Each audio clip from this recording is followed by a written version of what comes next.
Devendra here and welcome back to our YouTube channel Campus Circuit. आज की वीडियो में हमने AKTU फर्स्ट ईयर के पीपीएस सब्जेक्ट से रिलेटेड यूनिट 2 का डिस्कशन किया है। ओके, तो आज हम पीपीएस, इसका सब्जेक्ट कोड है BCS 101 एंड BCS 201। ओके, इसकी यूनिट 3 कवर की है और इस यूनिट के लिए हमने 2 मार्क्स के 5 important short answer type question यहाँ पर मेंशन किए हैं और उनके सॉल्यूशन भी।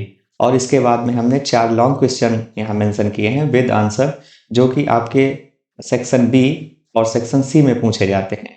ओके, देन इसके बाद हम आपको कुछ मतलब प्रैक्टिस के लिए भी क्वेश्चन देंगे।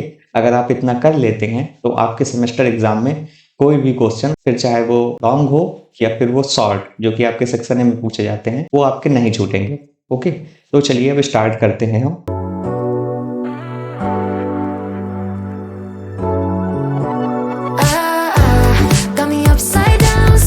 सबसे पहले ने short type question answer. Okay, तो सबसे पहले आता है differentiate between while loop and do while loop. Okay, तो व्हाइल लूप और जो डू व्हाइल लूप होता है उनके बीच में डिफरेंस। तो देखिए, जो व्हाइल लूप होता है वो होता है एक एंट्री कंट्रोल्ड लूप। ओके, और जो डू व्हाइल लूप होता है वो होता है exit controlled loop. Okay, then हम बात करें कि व्हाइल लूप में जो कंडीशन चेक की जाती है वो कर ली जाती है लूप एग्जीक्यूशन के पहले ही। ठीक, बट जो मतलब डू व्हाइल लूप में होता है उसमें कंडीशन चेक होती है जब लूप का एग्जीक्यूशन हो जाता है, कंप्लीट हो जाता है। ठीक, उसके बाद में आफ्टर, फिर इसमें डू व्हाइल लूप का है तो इसका एग्जीक्यूशन एटलीस्ट एक बार होगा ही, भले ही जो कंडीशन है वो फेल हो जाए। ठीक, तो आपको यहां तक में मतलब व्हाइल लूप और डू व्हाइल लूप में डिफरेंस आ गया होगा समझ। ठीक, फिर हम बात करते हैं क्वेश्चन नंबर सेकंड। ये है कि use of break statement in C. Okay, तो सी प्रोग्रामिंग लैंग्वेज में ब्रेक स्टेटमेंट के क्या यूज होते हैं। ठीक, तो ब्रेक स्टेटमेंट यूज किया जाता है इसलिए टर्मिनेट अ लूप इमीडिएटली। ठीक, अगर हम लूप को इमीडिएटली टर्मिनेट करना चाहते हैं तो हम ब्रेक स्टेटमेंट का यूज करेंगे। ठीक, और इसका हम कॉमनली यूज करते हैं लूप के अंदर एंड स्विच स्टेटमेंट। ठीक, और जब ये एग्जीक्यूट होता है then control move outside the loop switch. Okay, और ये हेल्प करता है किसमें, अगर हम लूप को जल्दी ही टर्मिनेट करना चाहें, मतलब आगे अर्ली टर्मिनेशन में। ठीक, ये इंप्रूव करता है क्या, प्रोग्राम की efficiency and control of flow. Okay, then आते हैं हम क्वेश्चन थर्ड, जो कि हमारा शॉर्ट क्वेश्चन है। तो ये कहता है कि मतलब एरे क्या होता है। ठीक, और इनका यूज क्या होता है। तो जो मतलब एरे होती है वो कलेक्शन होती है सिमिलर डेटा टाइप। ठीक, हाँ, अगर यहाँ पर कुछ लिखा जाएगा उसमें सिमिलर ही होंगे। अगर यहाँ कुछ नेम लिखे गए हैं तो सब नेम ही लिखे जाएंगे, अगर इंटीजर लिखे गए तो इंटीजर ही लिखे जाएंगे। ठीक, और जो एरे होते हैं उसके एलिमेंट्स जो स्टोर्ड होते हैं वो स्टोर्ड होते हैं इन कॉन्टिग्यूअस मेमोरी लोकेशन।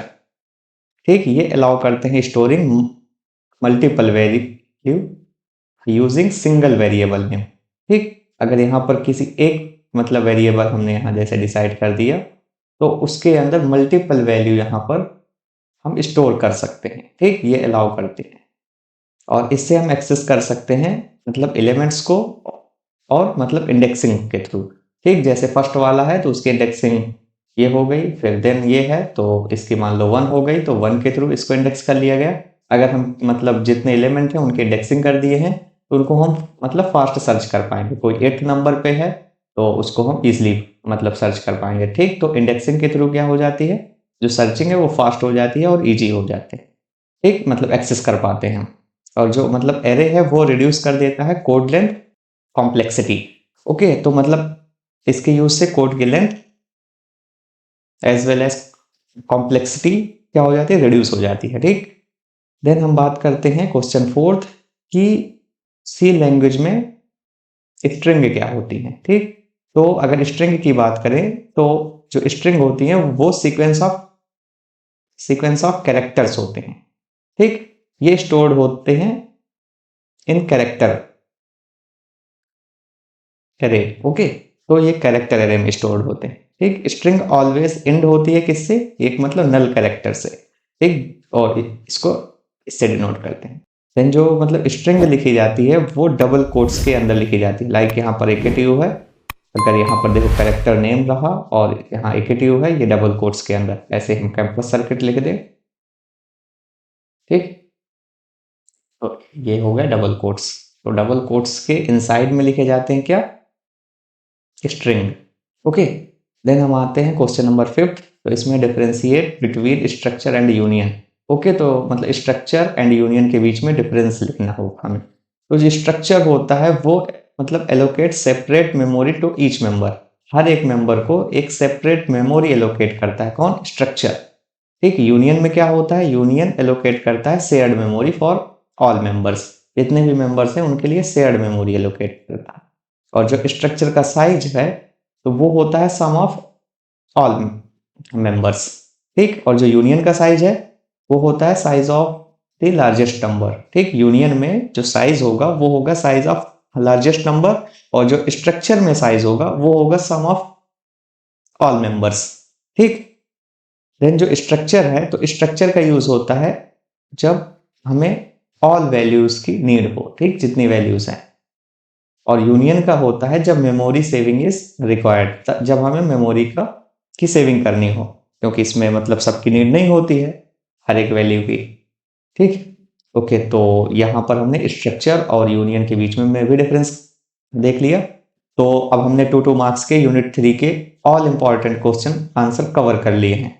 अब हम मूव करते हैं 7 मार्क्स के इंपॉर्टेंट क्वेश्चन की ओर। ठीक, तो सबसे पहले आता है हमारा 7 मार्क्स के लॉन्ग क्वेश्चन में से क्वेश्चन नंबर फर्स्ट। तो क्वेश्चन नंबर फर्स्ट है हमारा, एक हमें सी प्रोग्राम लिखना होगा क्या फाइंड करने के लिए, minimum and maximum element of an array. ठीक, किसी भी मतलब एरे में हमें मिनिमम और मैक्सिमम एलिमेंट फाइंड करने के लिए सी में एक प्रोग्राम राइट करना होगा। ठीक, तो इसका इंट्रोडक्शन यहाँ पर है कि जो मतलब एरे होता है वो कलेक्शन होता है सिमिलर डेटा एलिमेंट्स जो स्टोर्ड होते हैं किसमें, कॉन्टिग्यूअस मेमोरी लोकेशन में। ठीक, और इसमें फाइंड करने के लिए हमें minimum and maximum elements of मतलब एरे के लिए कॉमन ऑपरेशन यूज होते हैं।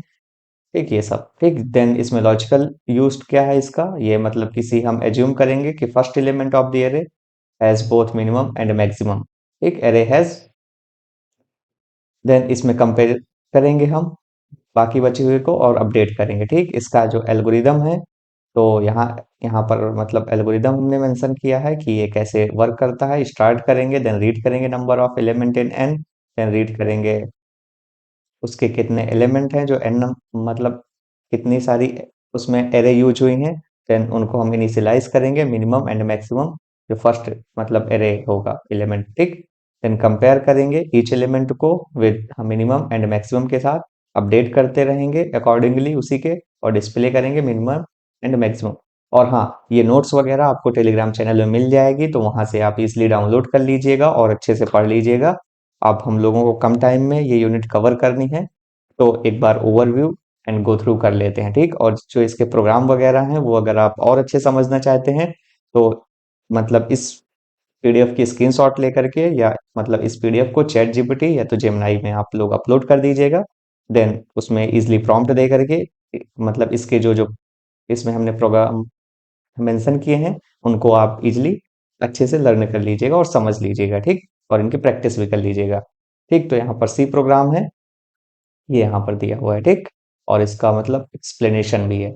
देन हम मूव करते हैं अपने नेक्स्ट क्वेश्चन में। तो नेक्स्ट क्वेश्चन था हमारा कि हमें प्रोग्राम लिखना होगा क्या परफॉर्म करने के लिए, मैट्रिक्स का मल्टीप्लिकेशन ऑफ 2 मैट्रिक्स। जब हमें 2 मैट्रिक्स दी होंगी तो उनके बीच में मल्टीप्लिकेशन करने के लिए हमें प्रोग्राम लिखना होगा सी में। ठीक, तो इसमें कंडीशन होंगी किसके लिए, मतलब मैट्रिक्स मल्टीप्लिकेशन के लिए, उसके लिए एल्गोरिदम यहाँ पर डिफाइन किया गया है। देन इसके लिए प्रोग्राम है एक सी का प्रोग्राम, सिंपल भी इजी भी है तो इसको आप इजिली समझ लीजिएगा, पढ़ लीजिएगा। अगर ना समझ आए तो चैट जीपीटी वगैरह यूज कर लीजिएगा, या तो एक आपको मैं अच्छी वेबसाइट बता दूं गिग फॉर गिग्स। ठीक, तो आप गिग फॉर गिग्स से मतलब इन प्रोग्राम का अच्छे से एक्सप्लेनेशन देख लीजिएगा। ठीक, या तो आप यूट्यूब पे भी कोई एक मतलब ऑथेंटिक वीडियो को रेफर कर सकते हैं, वहां से समझ लीजिएगा, आपको इजिली समझ आ जाएगा। ठीक, देन हम आते हैं अपने नेक्स्ट लॉन्ग क्वेश्चन की ओर में। तो नेक्स्ट क्वेश्चन है हमारा व्हाट इज स्ट्रिंग, और एक्सप्लेन करना होगा इसकी handling function with C with suitable example. ठीक, मतलब सुटेबल एग्जांपल। तो इसमें पहले हमने इंट्रोडक्शन पे देख लिया कि स्ट्रिंग क्या होते हैं, ये कलेक्शन होते हैं कैरेक्टर स्टोर्ड। ठीक, और यहाँ पर डेफिनेशन ऑफ स्ट्रिंग है देन सीक्वेंस ऑफ कैरेक्टर होता है, स्ट्रिंग हैंडलिंग फंक्शन है कि मतलब स्ट्रिंग लेंथ, तो ये मतलब फाइंड लेंथ करने के लिए होगा स्ट्रिंग की। ठीक, ये यहाँ देखो स्ट्रेंथ, यहाँ मतलब स्ट्रिंग है, यहाँ लेंथ। ठीक, तो लेंथ फंक्शन मतलब लेंथ के लिए हो गया, किसकी मतलब स्ट्रिंग की फाइंड करने के लिए। इसके लिए छोटा सा प्रोग्राम यहाँ लिखा है, आउटपुट यहाँ मिल जाएगा कि कोई स्ट्रिंग, जैसे यहाँ पर हेलो लिया गया है, मान लो यहाँ हमने कैंपस सर्किट ले लिया। ठीक, तो सी ए 2 हो गए, एक 3 हो गए, एक 4 हो गए, एक 5 और एक 6। ठीक, उसमें कितने हो गए, लेंथ हो गई इसकी 6 हो गई। ठीक, तो आउटपुट इसका आएगा लेंथ का 6। देन यहाँ पर स्ट्रिंग कॉपी, तो इसमें copy one string to another, मतलब एक किसी स्ट्रिंग को दूसरी स्ट्रिंग में कॉपी करने के लिए इस फंक्शन का यूज होता है। ठीक, देन यहाँ पर मतलब स्ट्रिंग कॉन्कैटिनेशन के लिए है, तो कॉन्कैट टू स्ट्रिंग। ठीक, जब मतलब दो स्ट्रिंग को एक साथ में ज्वाइन करना हो, तो मतलब स्ट्रिंग कॉन्कैटिनेशन इस फंक्शन का यूज होता है। ठीक, देन आते हैं हम स्ट्रिंग कंपेयर, तो इसके लिए इसका होता है जब हमें दो स्ट्रिंग को कंपेयर करना हो तब। ठीक, इस फंक्शन का यूज करते हैं। देन हमारे नेक्स्ट में तो इसको कंक्लूड कर दिया गया। हाँ, ठीक है। अब हम मूव करते हैं अपने नेक्स्ट क्वेश्चन की तरफ। इसमें मतलब डिफरेंस है किसके किसके बीच, स्ट्रक्चर और यूनियन के बीच में, विद सुटेबल एग्जांपल। इस क्वेश्चन को हमने शॉर्ट आंसर में भी कवर किया है, तो एक बार आप लॉन्ग में देख लीजिए, यहाँ डिटेल्ड वे में लिखा हुआ है। अगर आप इसको कवर कर लेंगे तो शॉर्ट में भी इससे रिलेटेड क्वेश्चन आएगा, तो उसको आप इजीली समझ लेंगे। ठीक, ये नोट्स वगैरह आपको टेलीग्राम चैनल में मिल जाएगी, तो वहां से आप इजीली डाउनलोड कर लीजिएगा और अच्छे से पढ़ लीजिएगा। ठीक है, ये मतलब चार जो क्वेश्चन है इनको आप बिल्कुल भी स्किप नहीं करिएगा। इसके अलावा भी जो आप पढ़ चुके हैं उसको अच्छे से रिवाइज कर लीजिएगा। ठीक, ओके। तो क्वेश्चन फोर्थ था हमारा कि हमें स्ट्रक्चर एंड यूनियन के बीच में डिफरेंस विद सुटेबल एग्जांपल। ठीक, तो स्ट्रक्चर एंड यूनियन जो है, तो ये मतलब यूजर डिफाइंड डेटा टाइप्स होते हैं जो यूज किए जाते हैं किस लिए, स्टोर करने के लिए। ये मतलब different types of data item under a single name. ठीक, ये मतलब सेम दिखते हैं मतलब सिंटेक्स में, बट जो इनका मेमोरी एलोकेशन एंड यूज होता है वो डिफरेंट होता है। ठीक, इसकी डेफिनेशन आप यहाँ से देख लीजिए कि जो स्ट्रक्चर है वो कलेक्शन ऑफ वेरिएबल्स है ऑफ डिफरेंट डेटा टाइप्स के, जहाँ पर हर एक मेंबर्स को मिलती है it's on separate memory location. ठीक, मतलब हर एक मेंबर को उसके लिए एक सेपरेट मेमोरी लोकेशन मिलती है, बट जो यूनियन में है उसमें क्या, ऑल मेंबर शेयर करते हैं सेम मेमोरी लोकेशन को। ठीक, और ये भी कलेक्शन ऑफ वेरिएबल्स है ऑफ डिफरेंट डेटा टाइप्स का। ठीक, यहाँ पर डिफरेंस दिया गया है किस किस बेसिस में, मतलब मेमोरी एलोकेशन में जो हम देख चुके हैं कि स्ट्रक्चर में सेपरेट मेमोरी होती है हर एक मेंबर के लिए, और जो यूनियन में है तो शेयर्ड मेमोरी होती है सभी मेंबर्स के लिए। ठीक, इसमें जो मेमोरी का साइज है, तो इसमें सम ऑफ ऑल मेंबर साइज के इक्वल होगा, और इसमें साइज ऑफ लार्जेस्ट मेंबर के इक्वल होगा। ठीक, और मतलब एक्सेसिंग मेंबर की बात करें तो जितने ऑल मतलब मेंबर्स हैं वो यूज कर सकते हैं एक ही टाइम पे। क्यों, क्योंकि यहाँ पर सेपरेट सेपरेट है, लेकिन यहाँ पर जब शेयर्ड है तो एक ही मेंबर एक टाइम पर यूज कर पाएगा। ठीक, मतलब एक्सेस कर पाएगा। और जो डेटा की सेफ्टी की बात करें तो ये मतलब मोर सेफ है। क्यों, क्योंकि यहाँ पर सेपरेट मेमोरी है सबकी। और ये मतलब लेस सेफ है क्योंकि इसमें डेटा का मतलब ओवर रिटर्न भी हो सकता है। ठीक, कीवर्ड इसके लिए स्ट्रक्ट यूज होता है, इसके लिए यूनियन। ठीक, यूजेस क्या है, ये यूज होते हैं जब हमें ऑल वैल्यूज की नीड हो। ठीक, और ये यूज होते हैं जब मेमोरी सेविंग की रिक्वायर्ड हो। ओके, तो यहाँ पर एग्जांपल के लिए यहाँ दिया हुआ है, मतलब स्ट्रक्चर का यूज करेंगे एग्जांपल, देन यहाँ यूनियन का। ठीक, तो आई होप आपको ये यूनिट मतलब समझ आ गई होगी, जितना हमने ओवरव्यू लिया है ये आपको अच्छे समझ जब आएगी जब आप इस नोट्स को अच्छे से पढ़ लेंगे। और अगर आपको कहीं और भी डाउट हो तो आप चैट जीपीटी वगैरह अच्छे से करके समझ लीजिएगा, जेमिनाई यूज करिएगा, वो ज्यादा अच्छा है। ठीक, और हाँ, अगर आप चाहते हैं कि और भी हम यूनिट के ऐसे ही वन शॉट में आपको इम्पोर्टेंट टॉपिक का एनालिसिस करके बताएं, तो आप लोग कमेंट कर दीजिएगा। ठीक है, हाँ, और आपके लिए हम बोले थे कि कुछ मतलब प्रैक्टिस क्वेश्चन भी देंगे, तो यूनिट थर्ड से जो प्रैक्टिस क्वेश्चन है, तो पहला ये है कि आपको प्रोग्राम लिखना होगा इसमें मतलब minimum and maximum element of array के लिए। ठीक, देन जो बी है तो इसमें प्रोग्राम लिखना होगा मतलब बाकी matrix multiplication and matrix transpose के लिए। देन जो सेकंड था तो मतलब ये यहाँ की स्ट्रिंग के लिए था, और उसके लिए डिफरेंट डिफरेंट फंक्शन जो हैंडलिंग फंक्शन है। ठीक, ओके, तो ये जैसे रिवर्स के लिए हो गया, ये कंपेयर के लिए हो गया, ये हो गया कॉन्कैटिनेशन के लिए, ये लेंथ के लिए हो गया, ये कॉपी करने के लिए हो गया। ठीक, जब एक स्ट्रिंग को दूसरे स्ट्रिंग में हम कॉपी करते हैं और स्ट्रिंग की लेंथ फाइंड करने के लिए, और ये कॉन्कैटिनेशन के लिए, ये कंपेयर के लिए हो गया जब दो स्ट्रिंग को कंपेयर करते हैं, ये रिवर्स के लिए हो गया। ठीक। देन मतलब डिफरेंसेस की बात करें तो आप मतलब ब्रेक एंड कंटिन्यू में डिफरेंस पढ़ लीजिए अच्छे से, इसको मतलब लिख करके एक बार पढ़ लीजिएगा। देन ये व्हाइल है एंड मतलब डू व्हाइल, तो जो व्हाइल होता है वो मतलब एंट्री कंट्रोल लूप होता है, जो डू व्हाइल लूप होता है वो होता है exit control loop. Okay. Then question fourth है आपके लिए, ये मतलब प्रोग्राम्स हैं, तो इनमें से आप इतने प्रोग्राम अगर कर लेंगे तो कोई भी आपका प्रोग्राम कोड नहीं छूटेगा। ठीक, तो आपको प्रोग्राम लिखना है, पैलिंड्रोम है कि नहीं है, कोई एक अगर वर्ड दे दिया गया तो पैलिंड्रोम है कि नहीं, मतलब जैसे आपको ये दे दिया गया, ठीक, ना म न, ठीक, तो इधर से भी पढ़ेंगे तो ना म न, ये मतलब पैलिंड्रोम हो गया ना। ओके, और मतलब कोई अगर ये है तो मतलब आर्मस्ट्रांग है कि नहीं, वो मतलब प्राइम नंबर है कि नहीं, सम ऑफ जो डिजिट नंबर्स के लिए, और रिवर्स ऑफ नंबर फाइंड करने के लिए, और फैक्टोरियल ऑफ नंबर फाइंड करने के लिए। ठीक, और उनका मतलब ये मतलब फ्लो चार्ट भी, अगर आप प्रोग्राम के लिए चाहते हैं तो इतना अगर आप कर लेंगे तो ये इनफ होगा आपके लिए यूनिट थर्ड से। ठीक है।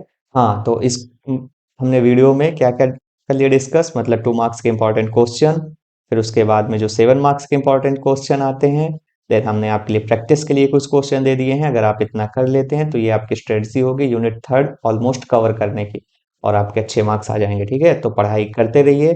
अब हम लोग मिलते हैं नेक्स्ट वीडियो में, तब तक के लिए बाय बाय।